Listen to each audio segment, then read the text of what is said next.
have seminars that are for women only.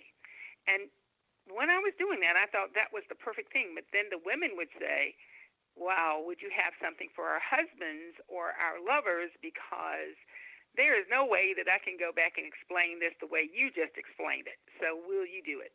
So then I started having seminars for couples. Then I was asked by a few mortuary companies if I would come in and speak to widows and widowers because they are so potentially vulnerable once they have lost that spouse, especially if it's been a very long-term relationship of 30, 40, 50 years. So after a few months, I will go in and talk to them about predatory behavior that people use the thought of romance for a person who's vulnerable to get into their finances or to take advantage of them.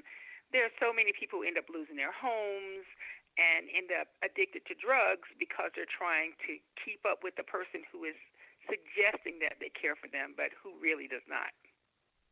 Wow. Yeah, I had never really thought about that. It's really an interesting thing to know. So, what do you say to a woman who wants to have it all? What do they need to know? I think that they need to know that the most attractive thing to a man is not plastic surgery, is not high perky boobs. It is confidence. That as soon as we get out of our own way and stop worrying about the fact that we may not be as attractive, as soon as we know that not only have we been around here for a minute or two, but our experience is very exciting, but our confidence is what turns men on. So if you want to have it all, if you're a working person, you have to decide that you're going to take time for yourself. You're going to have to decide that you do have time for romance.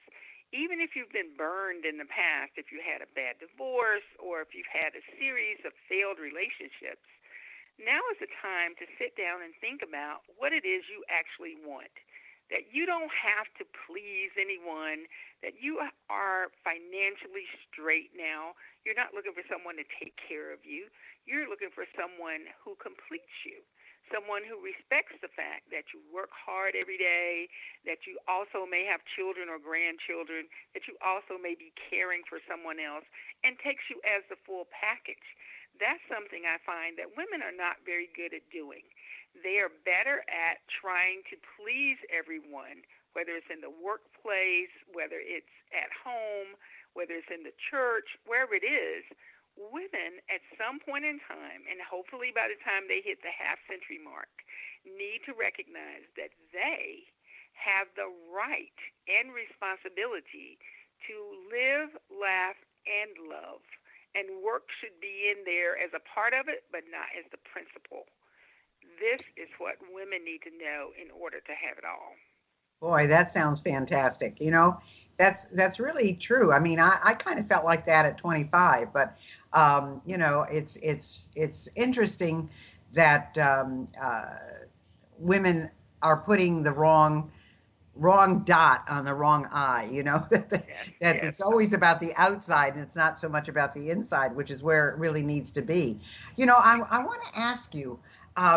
When you have these seminars for both men and women together, I would assume that sometimes they are couples, but it could be men and women who are not attached to anybody. They're singles.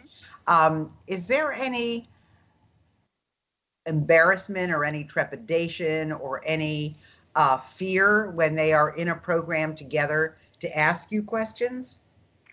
Oh, absolutely. I ask real questions about real issues, but I have a formula for doing it in such a way that they will be able to answer completely honestly without being embarrassed. What I do at the beginning of the seminar, when I have given them an idea of what's coming and what we will be covering, I ask for two sets of cards. I either use an audience response system if I have a smaller group.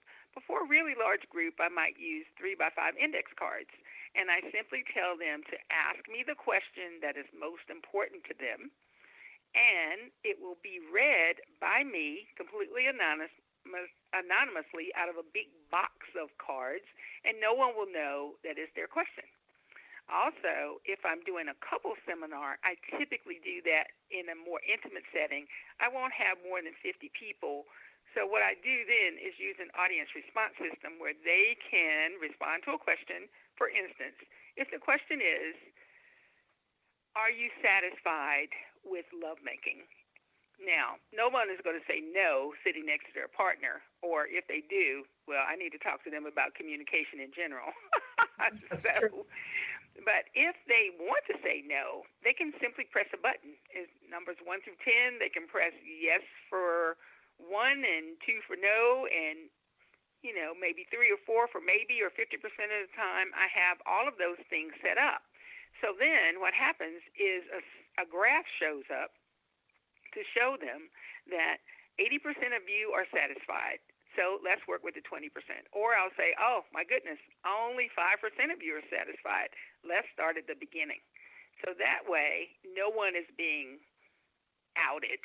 No one is making their partner feel bad, because that's the worst possible thing that can happen.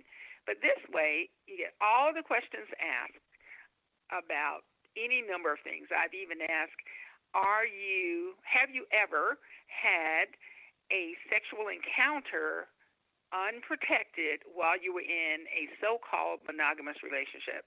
And it's very interesting, because sometimes I'll get it where the men say 100% zero, and trust me, they are where no one knows what their answer is. But then there'll be 44% of the women who said they've been involved in an affair. So that gives me the opportunity to speak to them specifically about sexually transmitted diseases and Wow. how they can hurt you and kill you, and for certain kill your relationship if you bring one home. Wow, Velda, this is fabulous.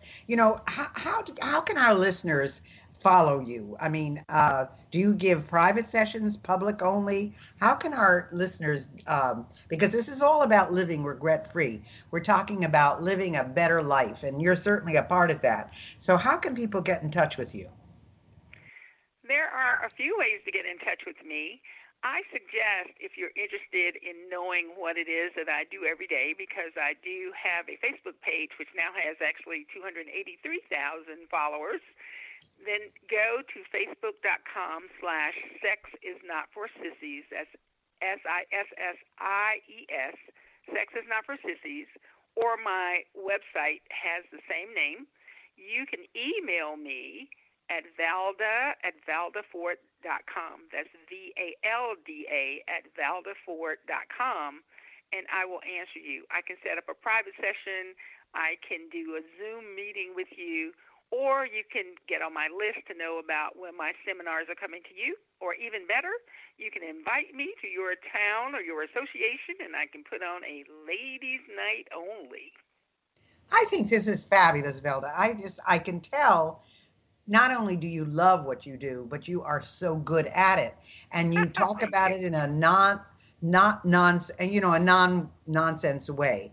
You talk about it intelligently, you talk about it clinically, but you talk about it in real life terms. And that's what it's all about. And I can see where people would relate to you just so well. So again, I want to make sure you've got all of this. If you go to Facebook, it's facebook.com, and that is then /Sex is Not for Sissies, SISSIES. That is her website, sexisnotforsissies.com.